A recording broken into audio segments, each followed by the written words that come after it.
Bom, pessoal, é isso aí. Boa noite. Já demos aqui uma pequena tolerância, os colegas que puderem vir depois, mas vamos aqui para o nosso, salvo engano, quarto encontro. Acho que é quarto encontro de variável complexa. Bom, a gente já tem aquela lista, né? Espero que você já tenha dado uma olhada, já tenha começado a trabalhar, alguma coisa do tipo. E hoje a gente vai terminar, né, em linhas gerais, o corpo dos complexos, para a gente começar a fazer outras experiências diferenciadas nesse contexto. Ok. Bom, então a gente já terminou a aula passada, né, falando sobre a primeira lei de Moave, potenciação e afins. Tinha feito alguns problemas. E agora a gente vai para a segunda lei. Né? Vai para a segunda lei de Moave. Né? Escreve-se Moave. Bom, segunda lei de Moave é aquela que diz respeito à radiciação de números complexos. Né? Como é que você calcula a raiz quadrada de um número complexo. Então, a princípio, você não precisa disso para todas as situações. Então, por exemplo, tu quer descobrir quanto é a raiz quadrada de, por exemplo, 1 mais i. É calcular a raiz quadrada de 1 mais i. Aí tu não sabe quanto é isso. Aí tu pode pegar, chamar isso daqui de x, elevar um dos lados ao quadrado. Quando eu levo isso daqui ao quadrado, dá 1 mais i. E isso daqui é x ao quadrado. Só que, imaginando que o x seja um número complexo, o x ele poderia ser escrito da forma a mais bi. Então, vamos escrever isso daqui melhor. Primeiro problema de hoje. Antes mesmo da gente provar a lei de Moore e usar elas nas situações. Vamos fazer o primeiro problema de hoje. Calcule raiz quadrada de 1 mais i. Pronto, esse é o problema. Bom, como é que seria a solução desse problema? Seria a solução. Bom, o que eu vou fazer? Eu vou fazer o seguinte. Vou chamar de x o número raiz de 1 mais i. Chamar ele de x. Bom, eu posso elevar ao quadrado um dos lados da equação. Então, isso daqui ficaria x quadrado igual. E aqui, quando eu pego esse radical e elevo ao quadrado, a menos do sinal vai dar 1 mais i. Só que esse x, ele é um número complexo também. Então, ele pode ser escrito da forma a mais bi. Em lugar de chamar de x, chamarei de z, para ficar na mesma notação que a gente já costuma chamar, né? Só que esse z pode ser da forma a mais bi. Então, vou jogar aqui. Vai ficar a mais bi elevado ao quadrado igual a 1 mais i. Só que isso daqui é um produto notável, né? A mais bi ao quadrado. Então, isso daqui é o quadrado do primeiro, mais duas vezes o primeiro pelo segundo, mais o quadrado do segundo, que dá b quadrado e quadrado. Tudo isso igual a 1 mais i. Calculando isso daqui dá ao quadrado. Observa que aqui, gente, tem i ao quadrado. E o i ao quadrado é menos 1. Então, menos 1 vezes b dá menos b quadrado. Mais 2ab, esse termo do meio, que eu estou colocando agora aqui no final. Tudo isso igual a 1 mais i. Ok? A gente ficou com essa expressão. E agora observe que a gente chegou a uma igualdade de números complexos. A parte real desse número complexo é a quadrado menos b quadrado. E a parte imaginária desse número complexo é 2ab. Agora eu faço a igualdade entre números complexos. A parte real aqui da esquerda é a quadrado menos b quadrado. Isso daqui daria a quadrado menos b quadrado, igual à parte real do outro lado, que é 1. E aqui eu tenho 2AB, que é a parte imaginária do lado esquerdo. A, 2AB. E aqui a parte imaginária é I. Então é 1, né? Então eu cheguei nessa expressão aqui. Cheguei nesse sistema de equações. Então eu vou fazer o seguinte. Eu vou pegar e vou isolar o A nessa expressão. Vou isolar o A. Então eu vou passar o 2B para o outro lado. Então o A vai ficar 1 sobre 2B. E agora, nessa equação de cima, onde tiver A, eu vou colocar 1 sobre 2B. Então, vindo para cá, vai ficar 1 sobre 2B ao quadrado, que seria o equivalente a A quadrado, menos B quadrado, igual a 1. E aí eu deixei de ter um problema em duas variáveis e tive um problema em uma variável só. Fazendo essa conta, é 1 sobre 2B elevado ao quadrado, dá 4B quadrado, menos B quadrado igual a 1. Aí eu vou pegar essa equação, gente, e vou multiplicar todo mundo por B ao quadrado. Odécio, por que multiplicar por B quadrado? Porque como eu tenho B quadrado aqui, se eu multiplicar por B quadrado, ele some, né? Melhor, eu vou multiplicar por 4B quadrado, porque esse 4 que está aqui no denominador também vai embora. Então, eu vou multiplicar isso daqui por 4B quadrado. Multiplicando por 4B quadrado, né? Eu cancelo esse termo com esse, dá 1. Menos. Aqui, se eu pego 4B2 e multiplico por B2, dá 4B4. E quando eu pego uma vezes 4B2, vai dar 4B2. Ok? Fica isso. Aí eu vou fazer o seguinte. Eu vou fazer uma mudança de variável nesse problema. Faça B ao quadrado igual a K. Quando eu faço isso, ó, onde tiver B2, eu substituo por K. Então, se eu tenho B2 igual a K, obviamente o K4, né? O B4 vai ser o K2. É aquele negócio de equação biquadrada que a gente ensina para os alunos lá no nono ano.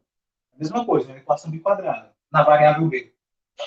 Então, isso daqui vai me dar 1 menos 2K2, 4K2, 4K2, igual a 4K.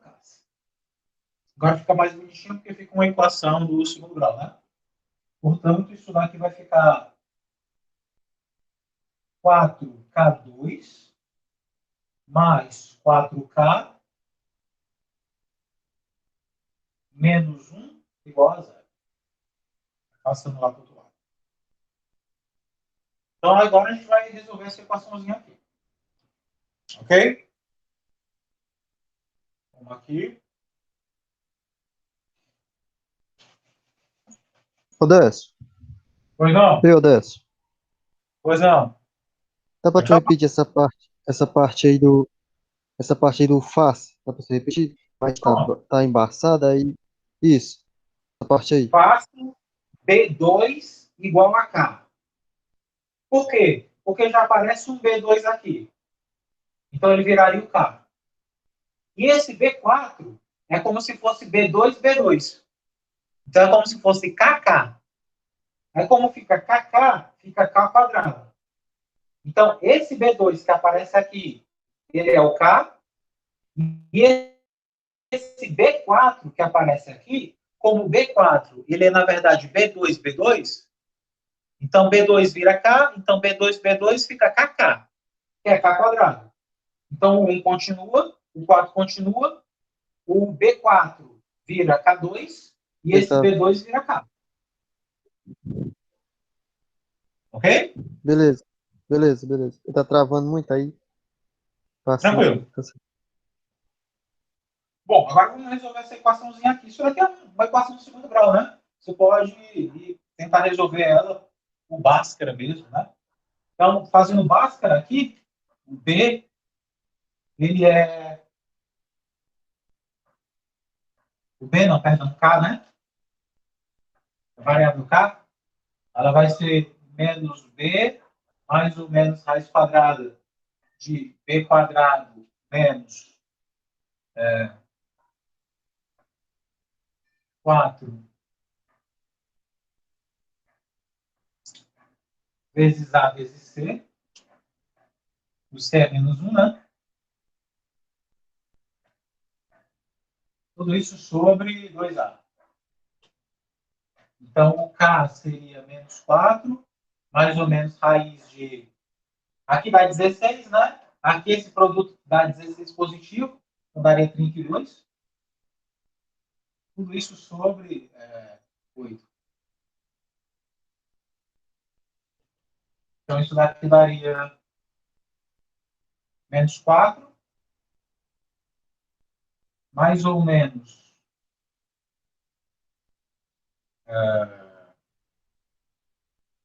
raiz de 32 é 4 raiz de 2, né? 4 raiz de 2 sobre 8.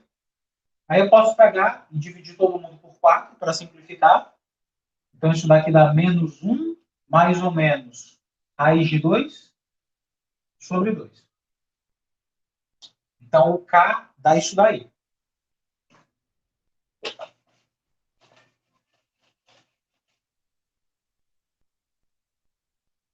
Só que, na verdade, a gente tem que lembrar que o K é, na verdade, B ao quadrado. Então, esse K aqui, você vai substituir por B quadrado. Então, vai ficar B quadrado igual a menos 1, mais ou menos raiz de 2 sobre 2. Ou seja, o teu B, quando eu passo a raiz para o outro lado, o B ele é raiz quadrada de menos 1, mais ou menos raiz de 2 sobre 2. Essa é a cara do teu B, que é uma das parcelas que compõe a tua resposta. Né? Essa é a cara do teu B. E que, na verdade, não é um B, são dois, né? Porque tem um valor de B para o positivo e tem um valor de B para o negativo.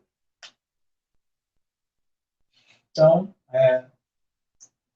são dois caras aqui. Tem um certo B1 e B2. Vou até colocar aqui. Isso daqui é o B, que pode ser índice 1 e índice 2. O índice 1 seria tomando sinal de positivo, o índice 2 tomando sinal de negativo. E aí eu teria que descobrir o A partir dele, né?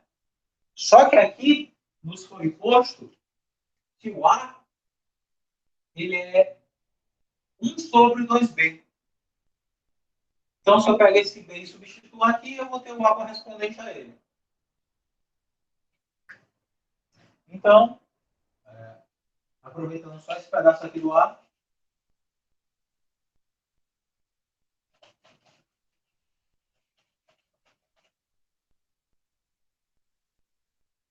então o meu A ele é 1 sobre 2B. No caso, vai ser 1 sobre 2 vezes isso daqui. Então, 2 vezes a raiz de 1 mais ou menos raiz de 2 sobre 2. Se você fizer essa continha aqui, isso dá 1 sobre, isso daqui dá raiz de 2, porque 2 é como se fosse raiz de 4. Eu posso ir matar um com o outro, fico raiz de 2 aqui. Aqui fica a raiz de 2 que multiplica 1 mais ou menos raiz de 2. Esse daí seria o teu A. O teu A seria isso daqui. Lógico, vai ter o A índice 1 usando sinal de positivo e o A índice 2 usando sinal de negativo. Então, esses aqui seriam os camaradas que te dariam a tua resposta, que são a solução do nosso primeiro problema. Okay? Vejam que não é algo agradável de se realizar, né? Você usa muito, observe que isso daí foi só tirar a raiz quadrada. Certo? Eu nem pensei em extrair outro tipo de raiz. Só vim fazer uso da raiz quadrada. Então, tem que ter outro jeito de você calcular a raiz de número complexo que não exija, a mim, uma álgebra tão densa. Imagina se eu tivesse que fazer o cubo, né? o sistema que eu ia ter que gerar quando eu fizesse a expansão do cubo, da quarta potência, ou qualquer equivalente do tipo. Dá para resolver? Dá. Dá para fazer o tratamento algébrico das raízes dos números complexos? Dá. Perfeitamente possível. A gente encontrou as soluções. Só que a gente esbarra em uma série de situações bem estranhas, né? Isso daqui ainda podia ser melhorado, isso daqui ainda podia ser melhorado. Então, tem uma série de situações que a gente para aqui por achar razoável expor o resultado dessa forma, mas você ainda tinha que caminhar mais um pouquinho para chegar ao final do problema. Então, quando o Moab idealiza isso daqui, ele pensa em uma saída para determinar raízes para números complexos, quadrada, cúbica, de uma enésima ordem natural, e que não fizesse, né, tanto uso de desenvolvimentos por binômio de Newton, não deixasse tão densa algebricamente a solução. Aí, o que Moab faz? Usa de trigonometria para melhorar a cara dessa expressão, ok? Então, o que a gente vai fazer aqui é usar a primeira lei de Moab para, a partir dela, conseguir extrair a segunda lei. Ou seja, a partir da potenciação, conseguir um algoritmo que me dê condições de conseguir fazer a radiciação, ok? Já como potenciação e radiciação são coisas que uma você vai conseguindo construir a outra, né? Como inversas. Vamos tentar construir aqui algebricamente a lei de Moab. Trigonometricamente a lei de Moab, ok? A gente sempre faz esse exemplo aqui para ser um motivador, né? Um cativante para você aprender a lei de Moab. Porque isso daqui realmente é bem trabalhoso, né? Bem complicado. Não precisam fazer isso até o final, não, tá bom? Foi mais para convencê-los que seria um gasto de energia muito. Teria muito efeito Joule aqui, né? Você ia gastar muita energia para pouca coisa. Então, segundo exercício da noite. Provar a lei de Moab.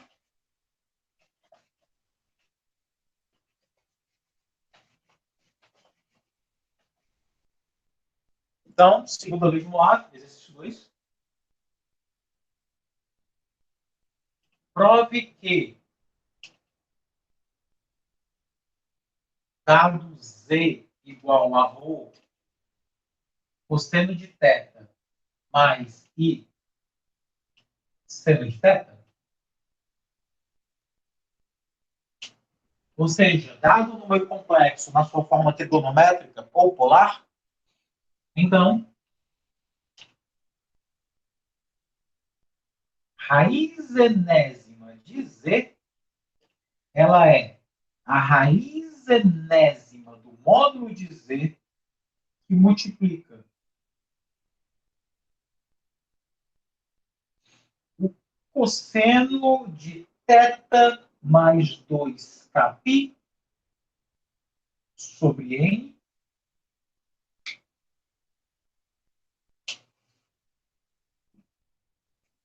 mais I seno θ mais 2kπ sobre N, onde o K ele é 0, 1, 2, 3, até N menos 1.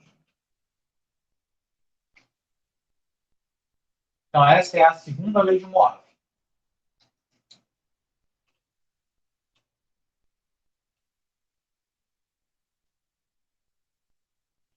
Essa é a segunda lei de Moab. Espero que você prove que isso aqui de fato é verdade. E observe, pessoal, que aqui é introduzida uma outra variável. Na verdade, ele é um ponteiro, como a gente fala em lógica de programação. Ele é um indexador. O que isso significa? Significa que depois que você expõe a expressão dessa forma, esse K ele vai ficar assumindo valores. Então, o K primeiro é substituído por 0, você faz a conta e chega no resultado. Depois substitui o K por 1, faz o mesmo processo, o K por 2, o K por 3, e assim sucessivamente, até que você chegue a um elemento a menos do que a raiz que você está procurando. Então, por exemplo, se eu estou procurando a raiz quadrada, eu faço k igual a 0, k igual a 1. Se eu vou fazer a raiz cúbica, k igual a 0, k igual a 1, k igual a 2. Então, você vai contando aqui quantos caras tu tem que pegar para determinar as suas raízes. Então, se eu quero até a raiz décima, eu vou começar do 0 e vou até o 9. Você sempre pega uma unidade a menos do que aquela pretendida pelo expoente. Então, se o expoente quer 12, você vai até o 11, porque você começa a contar do 0. Então, sempre tem um a mais. Ok? E, obviamente, você vai encontrar tantas quantas raízes você pediu para o índice do radical. Então, se tu quer raiz quadrada, tu vai encontrar 2. Se tu quer raiz cúbica, tu vai encontrar 3. Que é a raiz quinta, tu vai encontrar 5, e assim por diante. A quantidade de raízes assim expressas para essa expressão são exatamente quantas forem o índice do radical.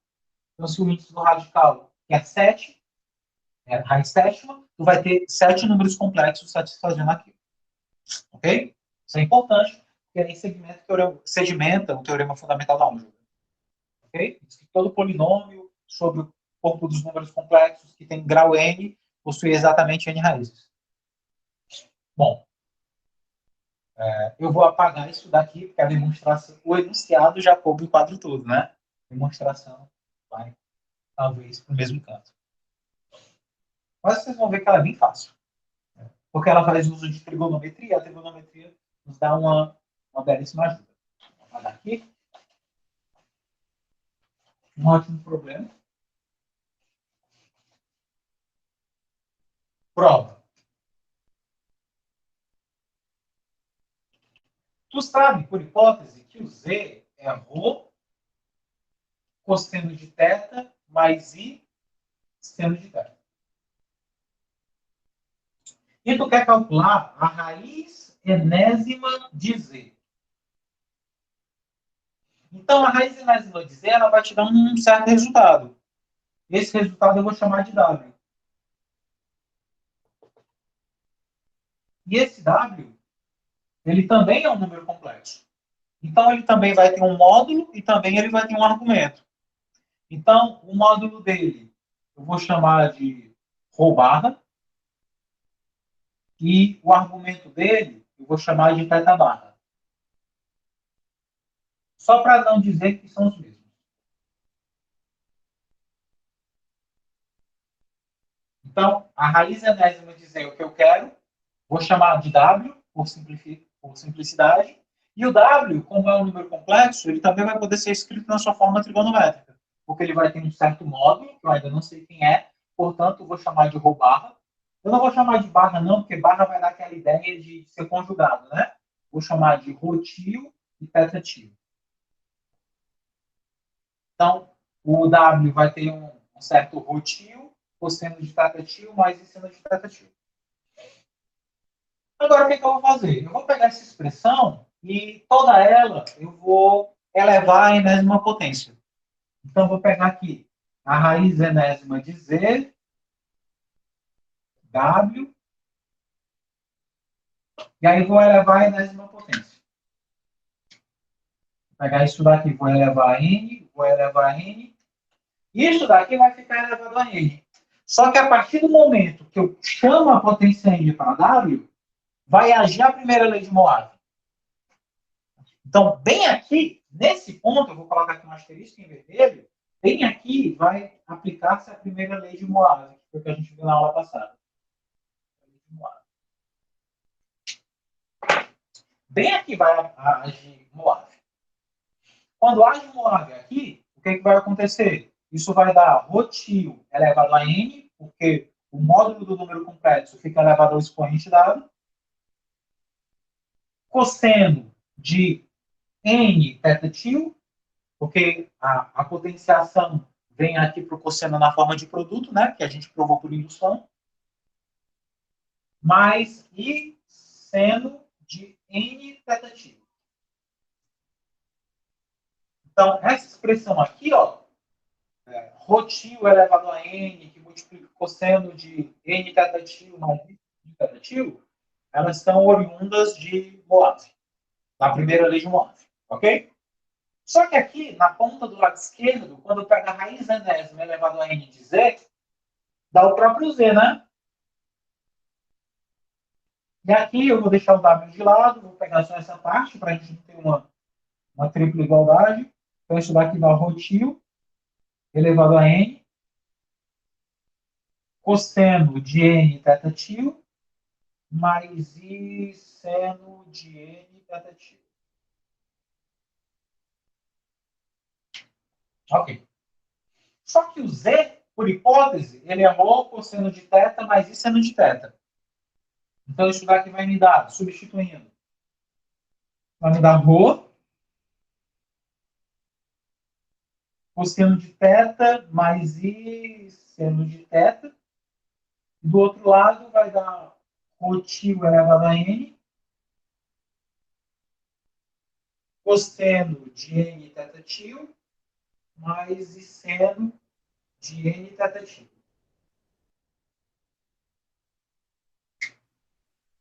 E agora basta que eu aplique a igualdade.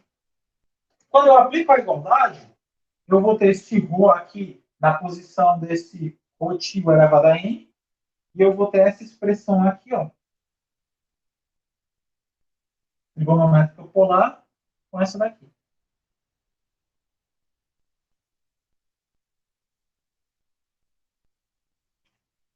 Vou ter essa expressão aí. Com isso, o que é que ocorre? Ocorre o seguinte. O ρ vai estar em igualdade com o ρ tio elevado a n. Então, ρ tio elevado a n vai ser igual ao ρ. Isso daqui é uma equação. A outra equação é o cosseno de θ em correspondência com o cosseno de n θ tio. Isso daqui dá cosseno de n θ tio igual ao cosseno de θ. E a outra equação aqui vai ser o seno de θ em correspondência com o seno de n θ tio. Então, isso daqui vai dar seno de n θ tio igual ao seno de θ, perdão.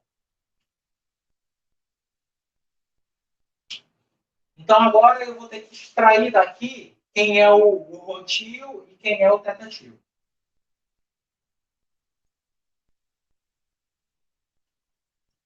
E aí é o seguinte, não é óbvio, né? Quando eu pego aquela primeira equação,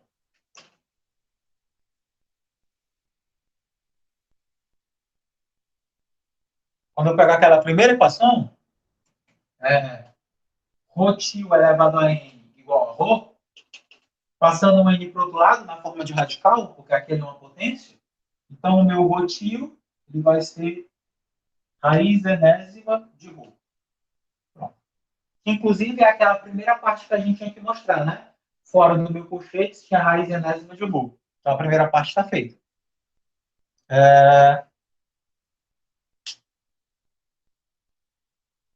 A outra é a seguinte.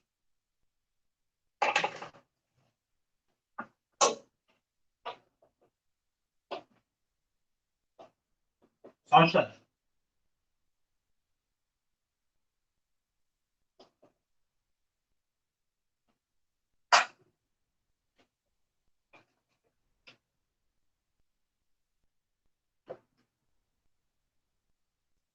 Seu notebook descarregando. Bom, a segunda parte era resolver esse par de equações trigonométricas. Só que, pessoal, existe um erro sério, bem grave, inclusive, quando você está nessa passagem aqui da lei de Moave, que é a seguinte. Vou pegar aqui para mim o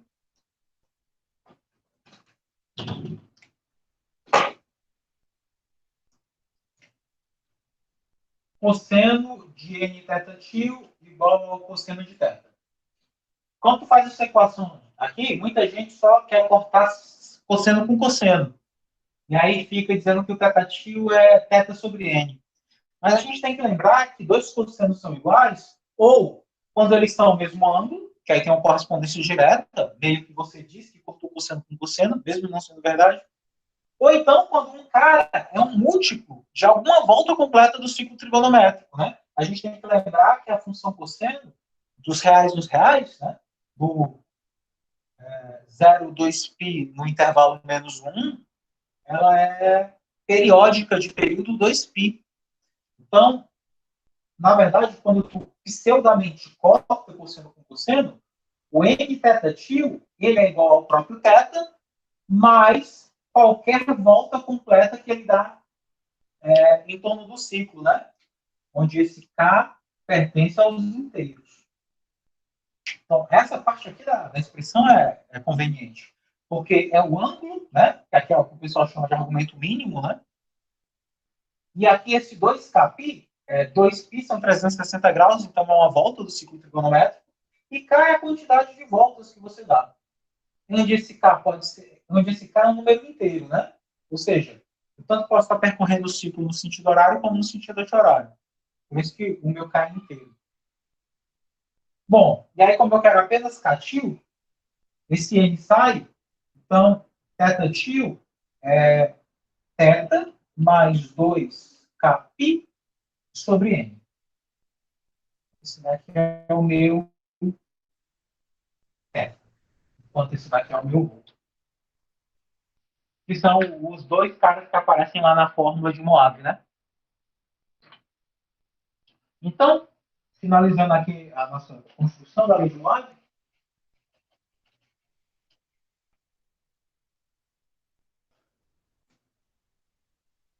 lembrando lá, a raiz enésima de Z, eu tinha chamado de W, que era o rotio,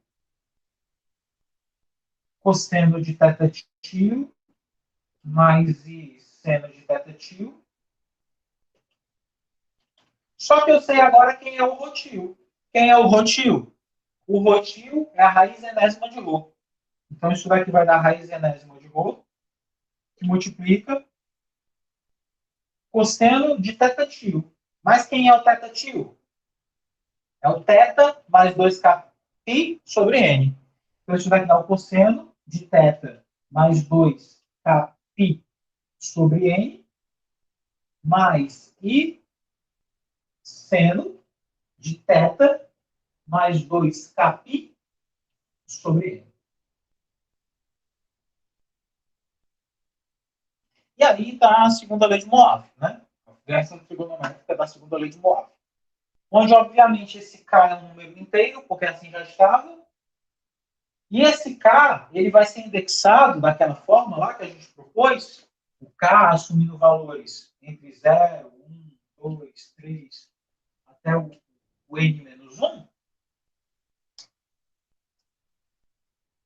Porque na prática, tu pegou o intervalo completo, e aí tu está pegando todas as partições dele, né? Está pegando aqui o ângulo, mais todas as voltas completas, múltiplas inteiras de K, e aí tu está particionando. Enquanto for 0, 1, 2, 3, até o N menos 1, esse cara aqui ainda não completou a volta côngrua. Quando esse cara é exatamente N, aí tu pode mandar embora N com N, aqui vai dar θ sobre N, e aqui vai dar 2π, então você fez uma volta completa, as raízes começam a se repetir. Então, se tu quer todas as raízes inteiras e distintas, a princípio, tu vai tomar esse K aqui somente entre 0 e N menos 1. Porque a partir de N, as raízes vão estar sobre a mesma classe de congruência.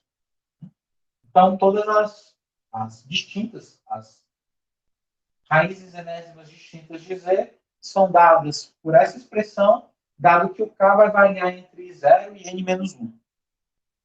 Ok?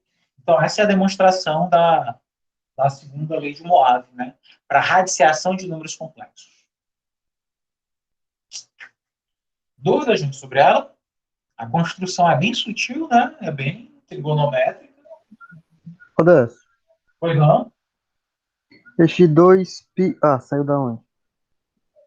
Onde? Isso aqui? Sim. Saiu dessa equação trigonométrica aqui, ó. Da equação cosseno de n θ igual a cosseno de θ. Aqui a impressão que dá é que você corta cosseno com cosseno, porque tem dos dois lados, né? E você acha que pode cortar. Só que, como o cosseno ele é uma função periódica de período 2π, então não é só o n θ que é igual ao θ, mas qualquer volta que você dá em torno do θ. E esse termo aqui que aparece, ó, o 2kπ, é o número de voltas que eu dou em torno de θ. Então, isso daqui é o número de voltas que o ciclo trigonométrico está dando. Pena que o meu vermelho não está muito atraente. Ah, entendi. Entendi. Aqui são o número Deu de pra entender. voltas que você está contando. Certo. A representa o número das voltas, né? Isso, o número de voltas que você vai dar. Se você não der volta nenhuma, é porque o K é zero, aí não tem problema. Mas se o K for 1, K for 2, você vai ficar rodando. Se for menos 1, menos 2, em lugar de estar rodando em um sentido do ciclo, está rodando no outro. Mas ainda assim são voltas. O sinal do K dá só a orientação da volta, né? Em torno de θ. Então, daí que vem o 2π, né? Da solução dessa equação trigonométrica. Então, essa é a segunda lei de Moore. Ok? É uma demonstração assim bem técnica, né? Mas vocês vão ver que usar trigonometria, por vezes, é muito melhor do que usar álgebra. Bom, e aí a gente vai para o próximo problema. Guarda no lado e vamos usar. Então, apagando aqui.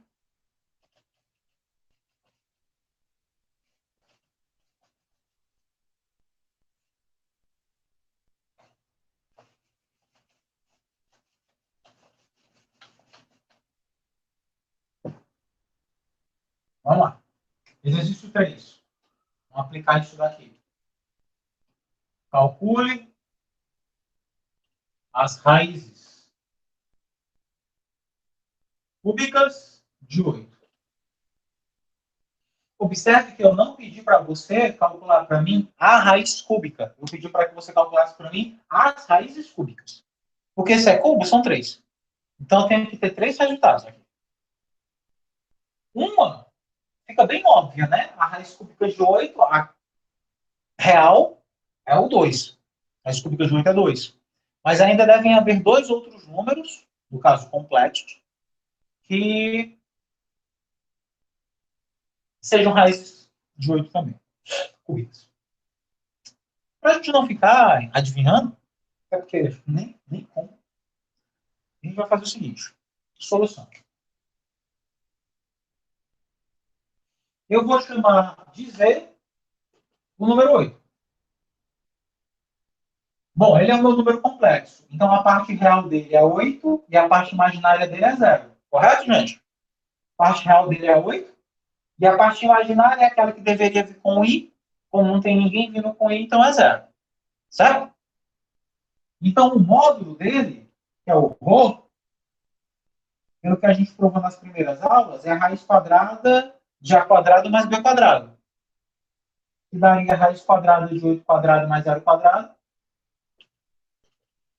Que daria a raiz de 64, que é 8.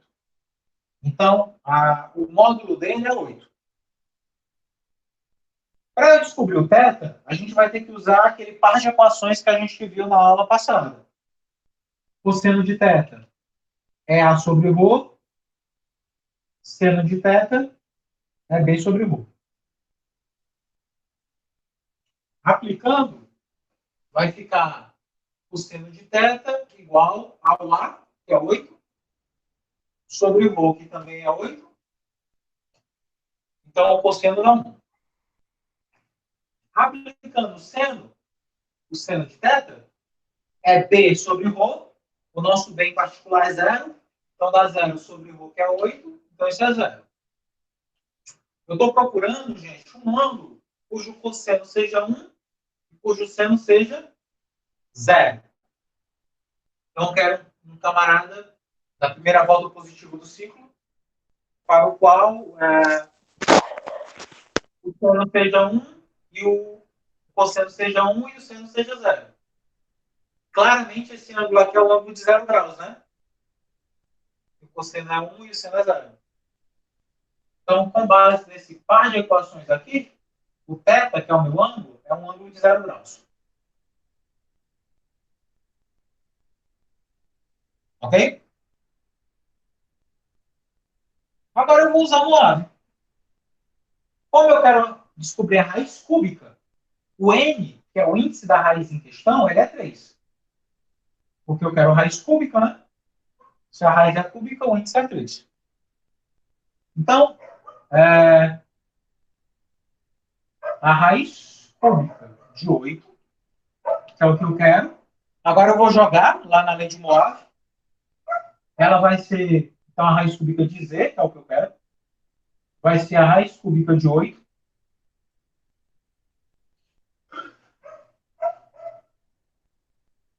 Cosseno. Aí, cosseno, né? Do ângulo, mais 2π, do meu ângulo, que é 0, mais 2π sobre n, o n em particular é 3, mais i seno do ângulo, que é θ, mais 2π sobre 3. Lembrando que lá na fórmula, né, o e o rho da gente é 8, e esse camaradinho é o θ da gente é 0. 2π, e aqui embaixo sempre fica o n. O n em particular para a gente, no caso da raiz cúbica, é 3. Portanto, isso daqui vai me dar a raiz cúbica real, né, do 8. A raiz cúbica do 8 é 2.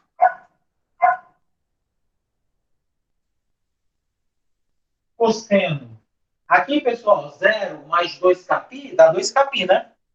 Então vai ficar 2π sobre 3 mais i seno de 2π sobre 3.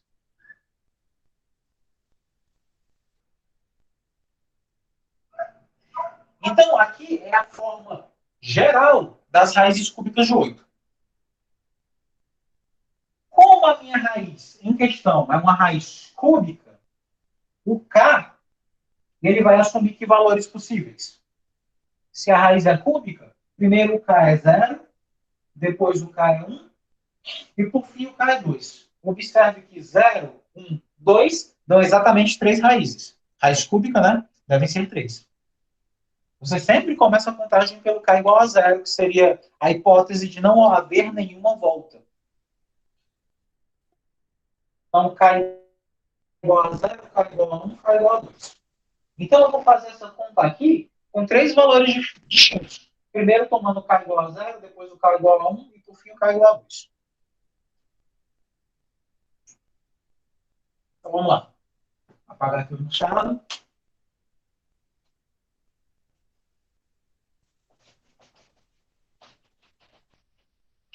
Vamos fazer aqui todos os casos possíveis.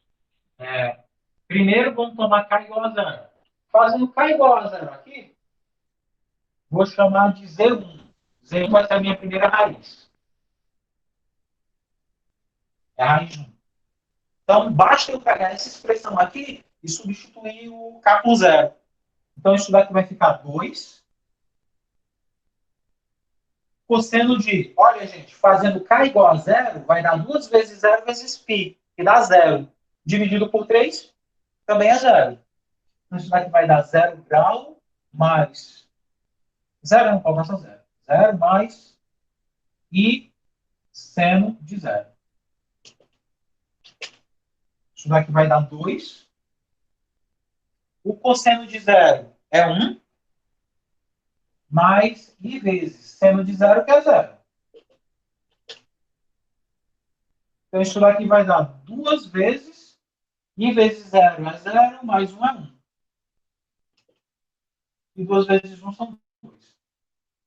Então, a primeira raiz cúbica do 8 realmente é o 2. Agora faltam mais duas. Primeiro fiz a conta tomando k igual a 0. Agora eu vou fazer a conta tomando k igual a 1. Então, na mesma expressão aqui, onde tiver k, eu vou colocar 1. Então, a segunda raiz, eu vou chamar de Z2. Substituindo aí o k por 1, isso daqui vai ficar 2, já fora. Cosseno. Agora, como k é igual a 1, vai ser 2 vezes 1, que é 2, vezes π, é 2π. Então, vai dar 2π sobre 3, mais I seno também de 2π sobre 3. Porque o mesmo ângulo que aplica-se sobre o seno, aplica-se sobre o cosseno. Né? Então, isso daqui vai ser 2. Agora, gente, ó. 2π são 360 graus, correto? 360 dividido por 3 dá 120. Então, vamos colocar aqui em graus. Vou colocar aqui cosseno de 120 graus mais I seno de 120 graus.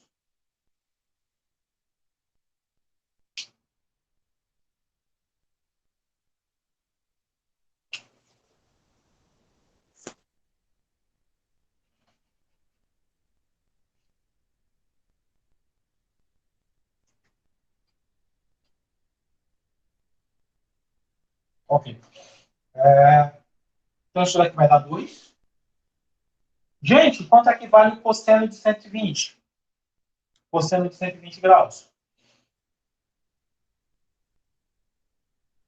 Tu olha lá o ciclo trigonométrico, né? O 120 está aqui no segundo quadrante. Quando eu reduzo ele para o primeiro, dá aos 60 graus. Então, o cosseno dele é o simétrico do 60. Se o cosseno de 60 ele é 1/2, o cosseno de 120 é menos 1/2. Então, o cosseno de 120 graus aqui, usando um pouquinho de trigonometria, é menos 1/2, mais I vezes o seno de θ. Bom, agora olhando para o seno ele vai estar a uma mesma altura, né? Porque esse eixo aqui vertical. Então, como o seno de 60 é raiz de 3 sobre 2, o seno de 120 também será raiz de 3 sobre 2. Então, isso aqui vai dar o mesmo raiz de 3 sobre 2. Aqui é necessário que vocês atentem-se um pouquinho à trigonometria do círculo, né? Em particular, as reduções ao primeiro quadrante. Bom, esse 2 que está fora multiplica quem está dentro. Então, esses denominadores 2 vão embora, né? Então, fica só 1, menos 1, na verdade, né?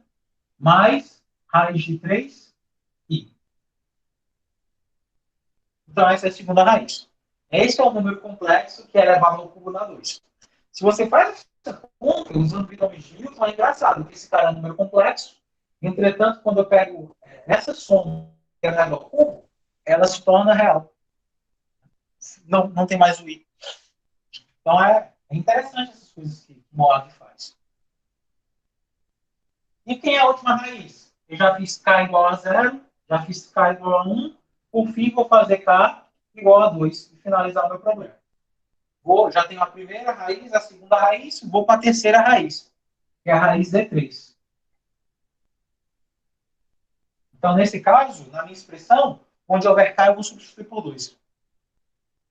Então, isso vai ficar 2, que já é esse número que está fora, que é o módulo. Cosseno. Como o k é 2, 2 vezes 2 são 4. Então, isso daqui vai dar 4π sobre 3, mais I seno de 4π sobre 3.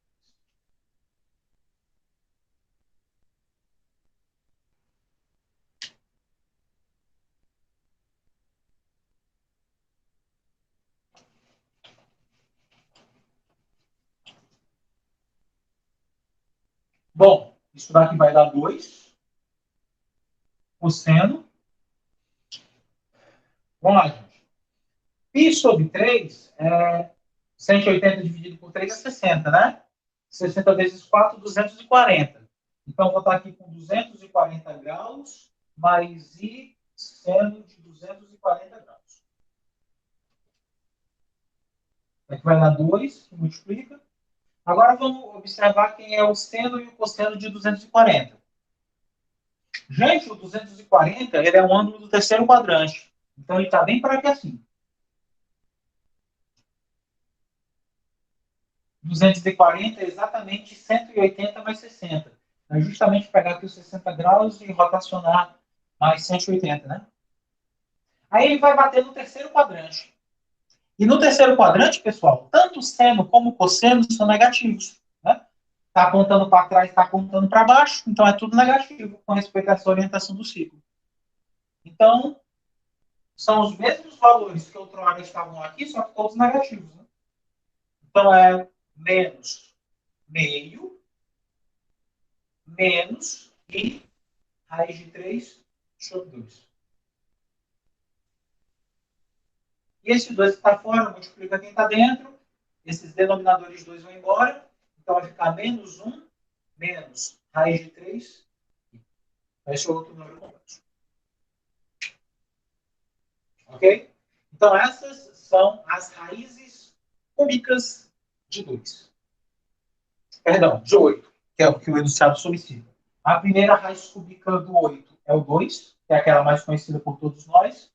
A outra raiz cúbica do 8 é menos 1 mais raiz de 3i. E a última raiz cúbica dele é menos 1 menos 3i. Então, observe que o 8, de fato, tem 3 raízes cúbicas. Uma real e 2 complexas, né? Imaginárias. Então, está aí finalizado o nosso problema. Eu convido vocês a tentar resolver esse problema usando aquela mesma ideia do problema 1, fazendo a expansão do cubo por binômio de Newton, para vocês verem que não tem como aquilo ser melhor do que isso, não. Se isso daqui é ruim, porque nos usa trigonometria e outras coisas do tipo, ainda assim é mais viável resolver dessa forma, apelando pela trigonometria, do que atacando pela álgebra. Então, nesse caso, o enfoque trigonométrico ele nos socorre melhor. Ok? Dúvida, gente, desse probleminha? Eu sei que ele é vantajoso, né? Meio esticado, mas garanto a vocês que a segunda lei de Moave ainda é o jeito mais enxuto para você determinar as raízes. Dúvida?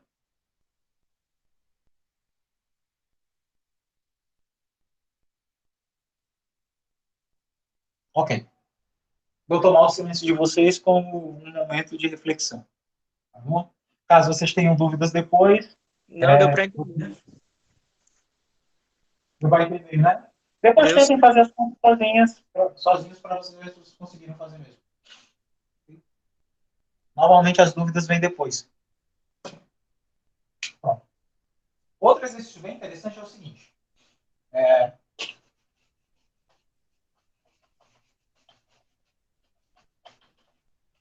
Esses 3 números complexos que eu encontrei como raízes, eles formam um triângulo no plano. Então, meu quarto problema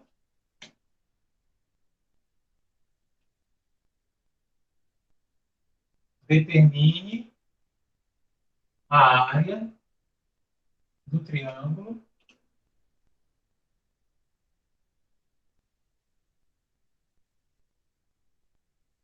cujos vértices são raízes cúbicas de 8.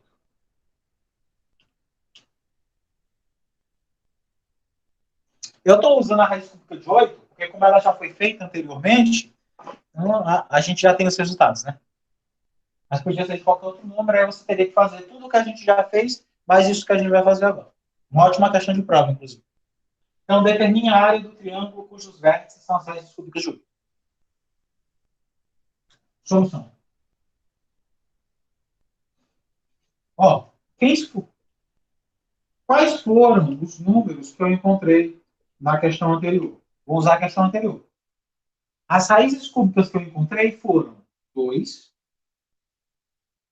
menos 1 mais raiz de 3i, estou tomando como resultado o exemplo passado, para a gente não ter que repetir tanta conta. E o Z3 é menos 1 menos raiz de 3. 3 números complexos.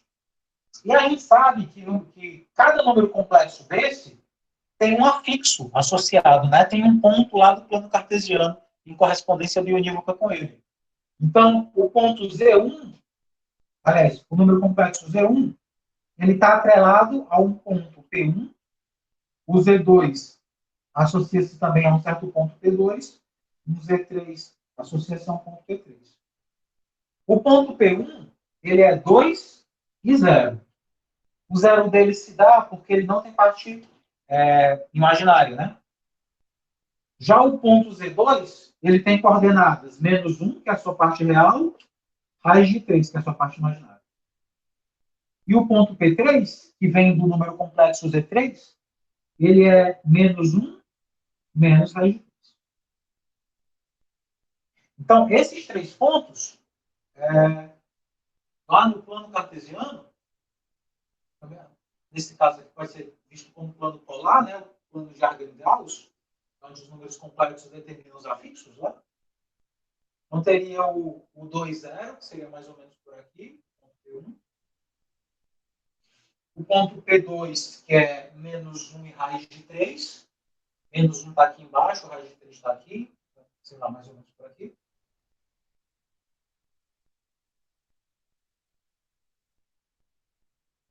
E o outro é o menos 1 menos raiz de 3. Tá. Desenha isso direito. Seria o menos 1 estaria aqui, né?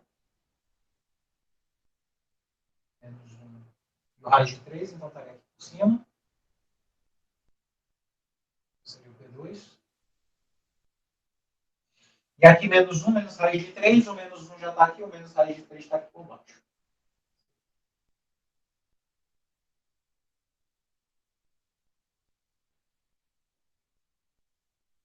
Ok. Então, esses caras estão visualmente apelando para que eu chame de triângulo, né?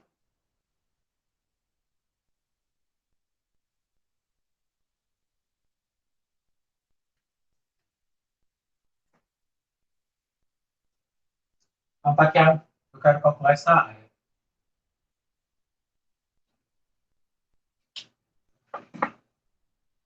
Como é que a gente calcula uma área de triângulo em geometria analítica?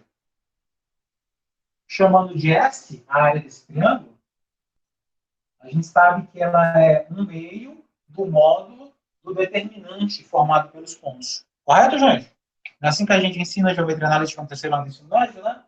A área do triângulo, vou até escrever assim, S, essa é de surface, né? A área, superfície. A área do triângulo é meio do módulo do determinante. E aí o determinante é aquele carinha lá, né? Primeiro tu coloca as coordenadas do primeiro ponto, que é 2 e 0, aí completa com 1. Depois do próximo ponto, que é menos 1, raiz de 3, aí completa com 1. Aí depois, menos 1, menos raiz de 3, que são as coordenadas do último ponto, completa com 1. Essa coluna aqui é sempre formada por 1. Aí você vai calcular o determinante disso. Você coloca o sinal desse cara em módulo, porque a área, né, aqui tem que ser uma porção positiva. Deixa aí.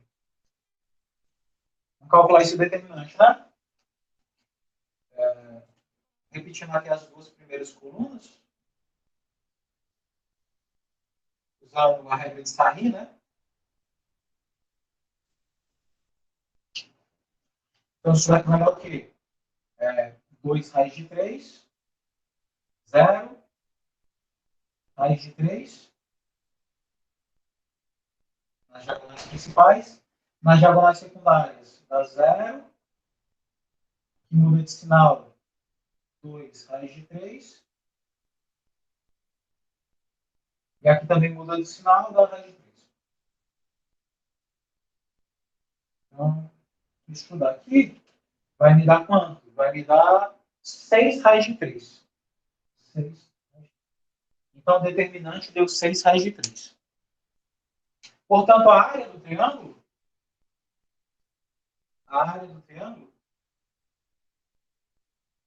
vai ser metade disso.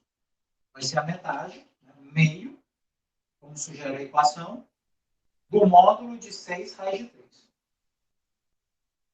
Como esse cara já é positivo, o módulo dele é ele mesmo, né? 6 raiz de 3, e dividido por 2, dá 3 raiz de 3. Então, a área desse triângulo é 3 raiz de 3 unidades de área, né? UA. Unidades de área. Então, está resolvido o nosso problema.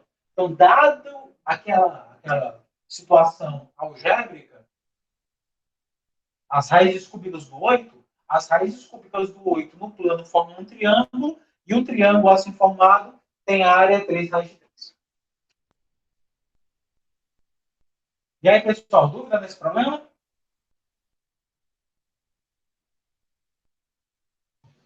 Calcular Não, a área de... Você deu para calcula aí a entender. área de um polígono usando números complexos, né? Deu para entender.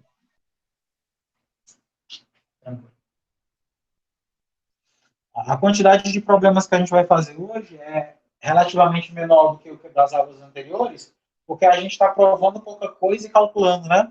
E aí, como a gente está fazendo muito de uso da trigonometria, aí acaba que os algoritmos costumam ser mais extensos. Bom, ótimo problema. E aí, com isso, a gente vai pensar em outro resultado falando de raízes, que é a seguinte. Vou apagar isso daqui.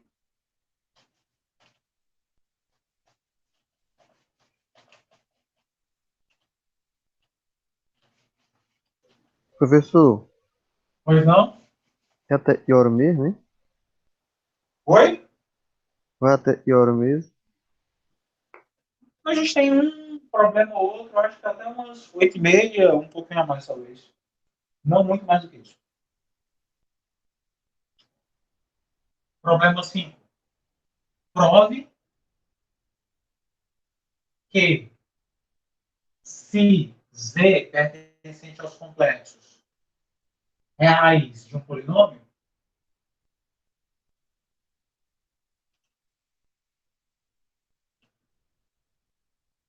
P de x igual a x elevado a n, né? A n menos 1, x elevado a n menos 1, e assim por diante, até um certo a zero. Então, o z barra, que é o conjugado de z, também é raiz.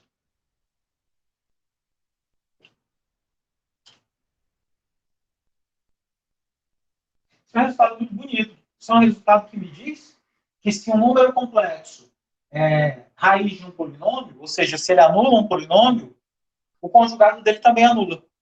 Então, toda vez que tu encontra um número complexo, tu não encontrou uma solução, tu encontrou duas. Porque se tu encontrou que ele é uma solução, o conjugado dele, que é muito fácil de encontrar, que é só trocar o sinal do i, também é uma solução. Então, tu não precisa fazer duas contas. Com uma, tu tira dois resultados, tu tira duas conclusões. Então, é interessante porque tu faz um algoritmo só e conclui duas coisas. Isso é fácil. É um resultado bonito e é fácil. Quem é a prova desse resultado?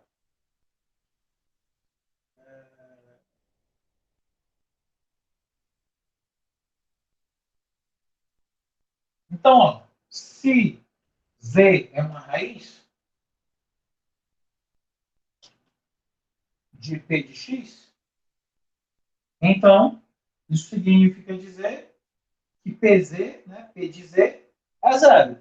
Né? Você diz que um camarada é raiz de um polinômio quando você substitui ele e ele dá zero.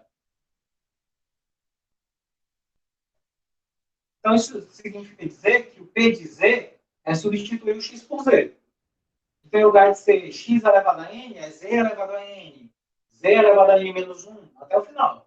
Então, isso daqui é an z elevado a n menos 1, z elevado a n menos 1, mais, até chegar ao a zero.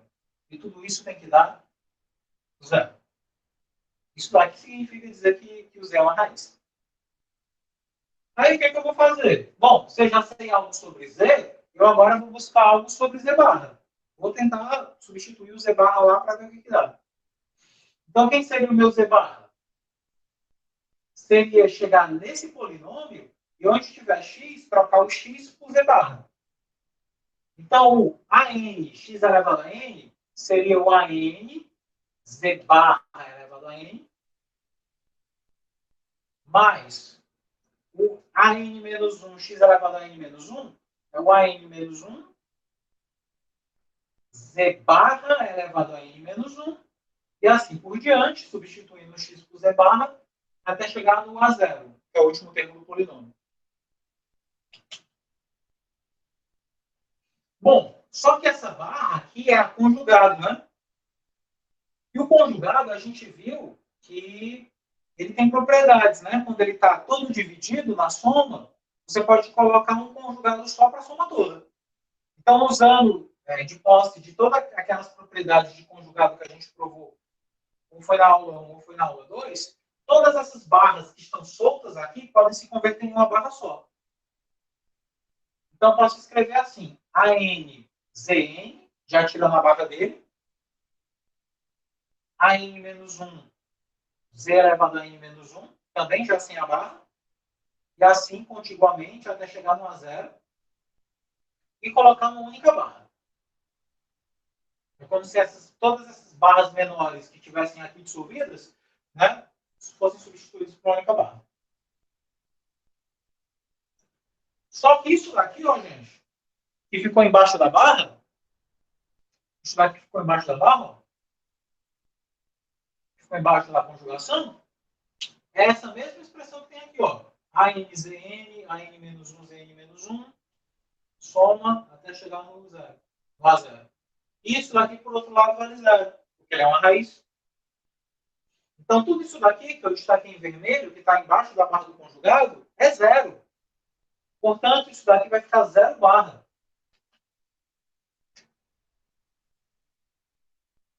E zero barra, é claro que é zero.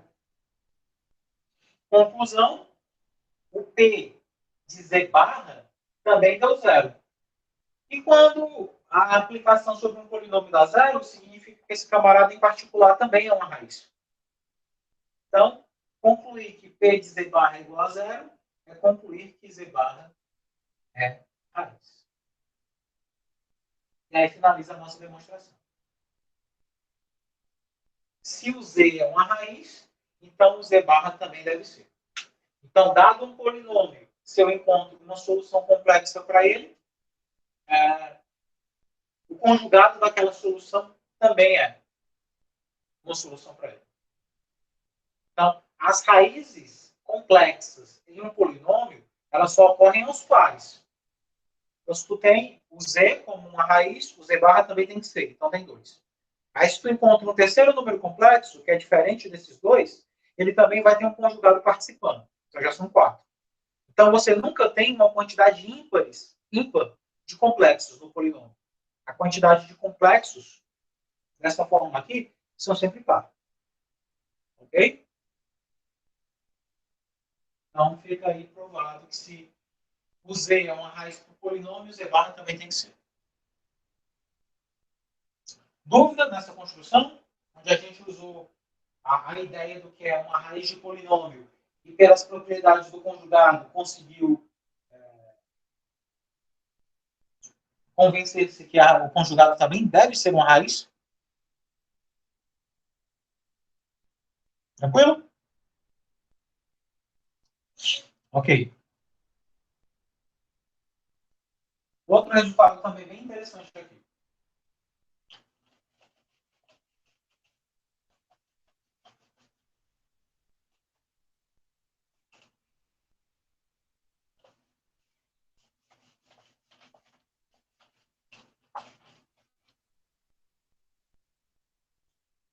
Exemplo 6. Prove que se o polinômio px é a n, x elevado a n, mais até o a n,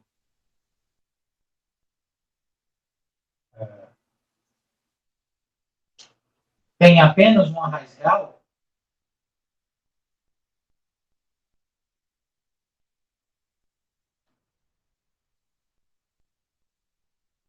Então, n é ímpar.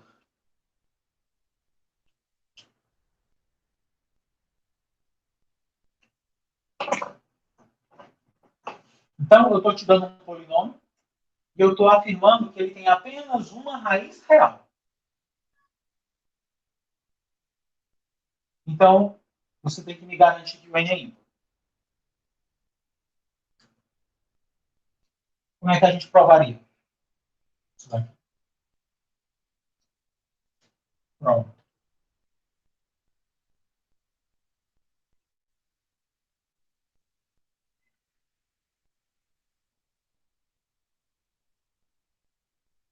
Então, se n... Então, ó, se p de x... Primeira coisa que a gente vai pensar.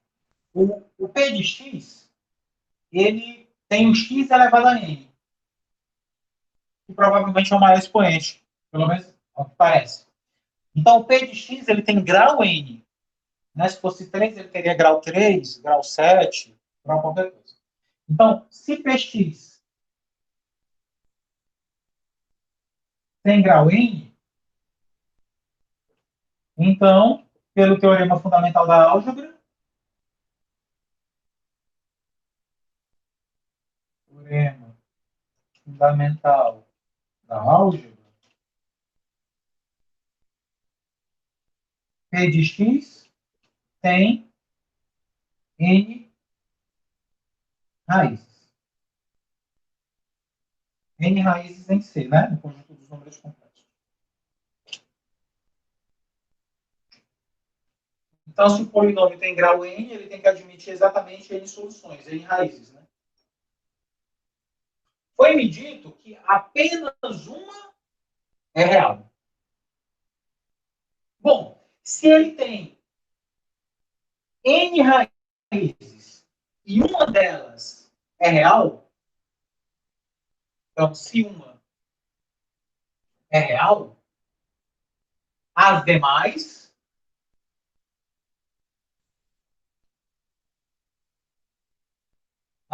quantas? Quantas serão? Se uma é real e o total é n, sobrarão n menos uma. Então, as demais n menos uma raízes são complexas.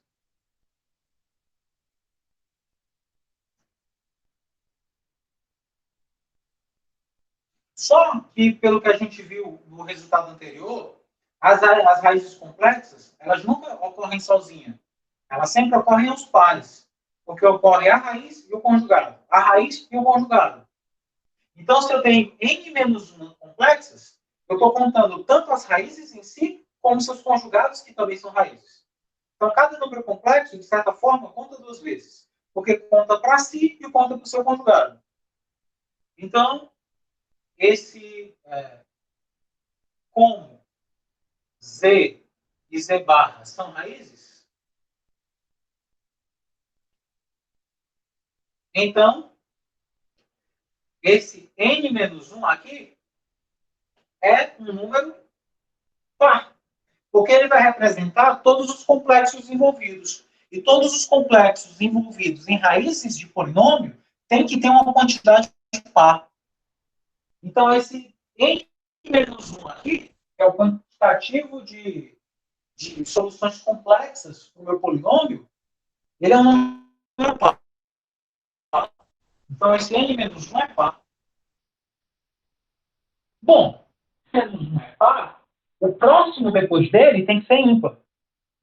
Porque dado um número par, o seu seguinte é ímpar. E quem é o número seguinte a n menos 1? Quem é o consecutivo a n menos 1?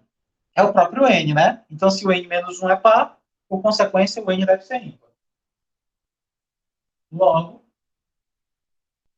n é ímpar. E o que finaliza a minha demonstração, né? Concluir a partir daí que n é ímpar.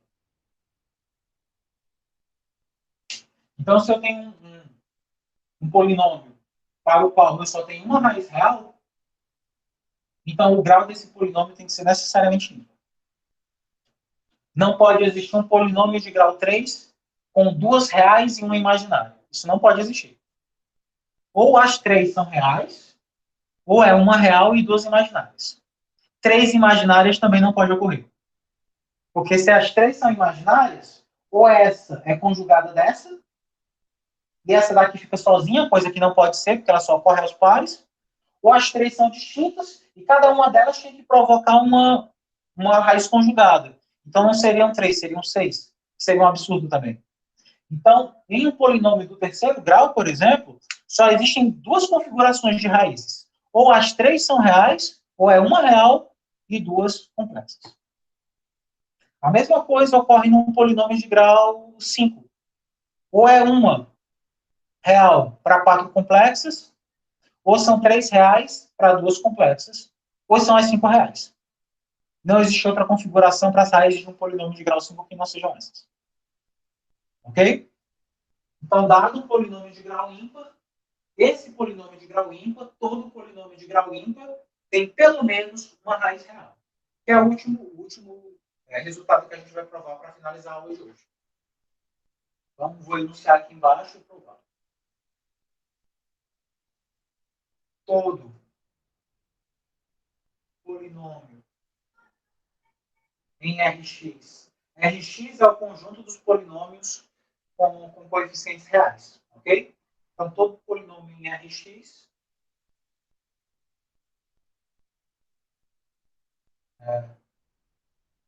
de grau ímpar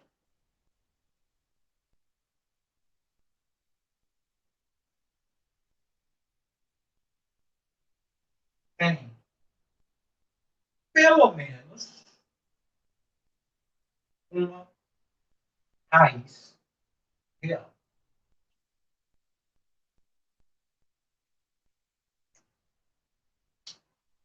É de se esperar, né? Depois que a gente constrói esse resultado aqui.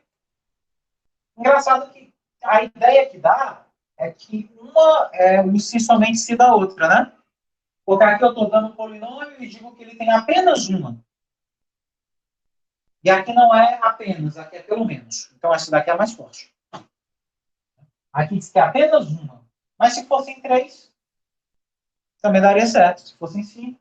Então, na verdade, a versão mais forte desse resultado é dizer que todo polinômio de grau ímpar tem uma quantidade ímpar de raízes reais. Essa é a ideia. Seria a generalização máxima desse caso. Vamos finalizar.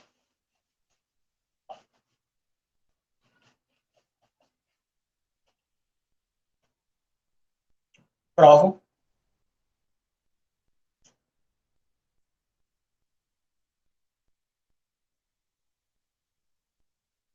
Provo. Então, seja P de x um polinômio de grau n, né? A elevado a n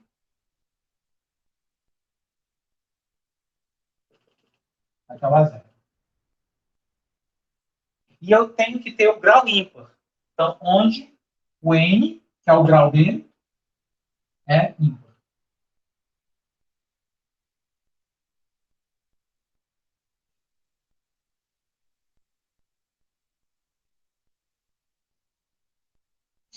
Então, agora você pode fazer isso daqui por absurdo. Suponha que todas as raízes sejam complexas. Se, bom, se ele é de grau n, então ele tem que ter n raízes em C. Logo, P de x possui n raízes em C. Tem n raízes complexas. Só que em C, todas as raízes complexas vêm aos pares, né? Então, como no conjunto dos complexos, em C,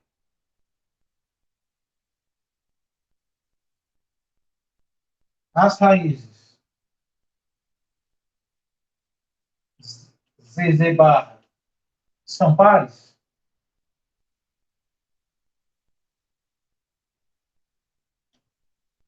Então, N deveria ser par. Porque se o N, nesse polinômio, só tivesse raízes complexas, o Z seria 1, o Z barra também. Aí o outro Z barra também. E assim por diante. Para cada um que você aparecesse diferente dos anteriores, o conjugado dele também deveria ser uma solução. Coisa que não é. Então, se isso ocorresse, para todo Z, o Z barra associado, todos fossem pares complexos, então N, que é o grau do meu polinômio, deveria ser par. Absurdo. Pois foi dito que o grau do polinômio é ímpar. Absurdo. Logo, não pode ter apenas raízes complexas. Também deve ter raízes reais. Logo, nem todas as raízes são complexas. Nem todas as raízes são complexas. Se nem todas são complexas, deve haver alguma real. Alguma. Pelo menos uma. Se são mais que uma, não sei. Mas pelo menos uma deve haver.